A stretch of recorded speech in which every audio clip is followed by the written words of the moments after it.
सोसाट्याच्या वाऱ्याने मुरमी गावात 10 ते 15 घराचे पत्रे कागदासारखे उडाले। मान्सूनपूर्व पावसाने हजेरी लावल्याने वादळी वाऱ्यामुळे अनेक घरांचे आणि संसार उपयोगी साहित्याचे मोठ्या प्रमाणावर नुकसान। शेवगाव तालुक्यातील बहुतांशी गावात रविवार दिनांक 31 मे रोजी मान्सूनपूर्व पावसाने आणि अचानक आलेल्या वादळी वाऱ्याने हजेरी लावल्याने घरांचे मोठ्या प्रमाणावर नुकसान झाले आहे।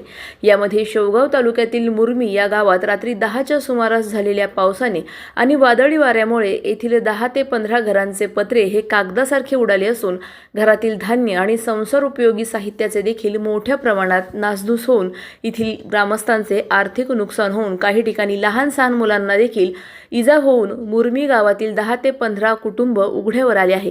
तरी प्रशासनाने तात्काळ नुकसानग्रस्त कुटुंबाची पाहणी करून शासन स्तरावर तात्काळ नुकसान भरपाई द्यावी अशी मागणी लाडजळगाव ग्रुप ग्रामपंचायतीचे उपसरपंच शहादेव शिंदे तसेच मुरमी गावचे ज्येष्ठ नेते शेषराव वंजारी यांनी केली आहे। राज्यातील अनेक जिल्ह्यांमध्ये मान्सूनपूर्व पावसाने हजेरी लावली। अनेक ठिकाणी सुरुवातीलाच अवकाळीचा तडाखा बसला। वादळी वारा व विजेच्या कडकडाटासह पाऊस कोसळला। दिवसभराच्या उकाड्यानंतर आलेल्या पावसामुळे ग्रामीण भागात कमालीचा गारवा निर्माण झाला। मात्र या पावसामुळे ग्रामीण भागात शेतकरी वर्गाचे हाल झाले। या अवकाळीने काही घरांचे मोठे आर्थिक नुकसान झाले आहे।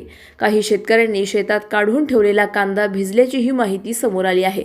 अचानक आलेल्या वाऱ्यामुळे सुदैवाने कोणतीही जीवितहानी झाली नसली तरी मोठ्या प्रमाणात आर्थिक नुकसान झाल्याचे सांगितले जात आहे। वादळानंतर परिसरात पत्र्यांचे तुकडे दिसत होते। रात्रीच्या वेळी जनावरांना आणि माणसांना सुरक्षित ठेवण्यासाठी स्थानिक ग्रामस्थांनी तात्पुरती व्यवस्था केली। मात्र वाढते तापमान आणि अवकाळीचा धोका लक्षात घेता संरक्षणाची तातडीची गरज निर्माण झाली आहे। बाबासाहेब माळी राहणार मुरमी येथे संध्याकाळी 7:30 ते 7:45च्या दरम्यान चक्रीवादळाचा प्रवाह आल्यामुळे माझे घर 50 बाय 30चे असून एकही पत्रा घरावर शिल्लक राहिलेला नाही व घरातील अत्यावश्यक वस्तू धान्य धुन्य हे सगळं याचं अति नुकसान झालं। कोंबड्या शेळ्या मेंढ्या पत्र्यांनी कापल्यामुळं आणि शासनाने याची अति तातडीची दखल घेण्यात यावी। जर अति तातडीची दखल घेण्यात नाही आली तर आम्ही आमरण उपोषण केल्याशिवाय सोडणार नाही। माझं नाव मच्छिंद्र दामले। 8च्या दरम्यान वादळ झालं, मुलाला लागलं, 4-5 पत्रे उडून गेले। पत्र्यावर झाड पडलं, सारे पत्रे गेले आमचे उडून, सारी नुकसान झाली। घर सारी भीत उडली आमची, सारी झाडांनी शेड कड दबले आमच्या पत्र्याखाली। नाव सांगू काळूराम भुवनझरी। वाऱ्यामुळे पत्रे पडली, अवकाळी पाऊस वारं का बाहेर एवढंच बोलू का।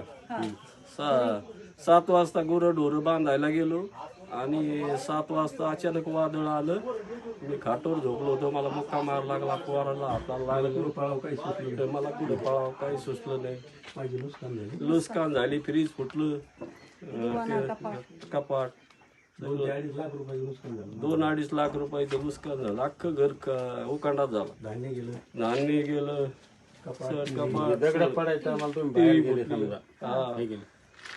मुक्का मार लागला।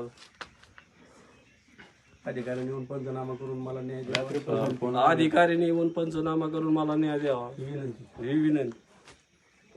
तालुक्यातील पूर्व भागातील मुरमी या गावामध्ये रात्री चक्रीवादळाप्रमाणे वादळ झाले आणि त्यामध्ये 10 ते 15 घराचे भरपूर नुकसान झालेले आहे। सर्व घर उडून गेले, लहान मुलांच्या डोक्याला लागलेलं आहे, एका युवकाच्या हाताला लागलेलं आहे।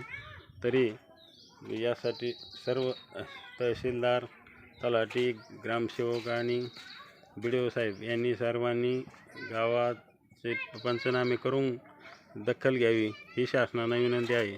नाही घेतल्यास आम्ही 2 दिवसात सर्व गावकऱ्यांनी ठरवले आहे हे उपोषण करण्याचा ठरवलेले आहे। तरी यासाठी दखल घ्यावी नम्र विनंती। धन्यवाद। अधिक माहितीसाठी स्टार इंडिया 1 न्यूज पाहत रहा। चॅनलला सबस्क्राइब करा आणि अशाच अपडेट्ससाठी बेल आयकॉन दाबा।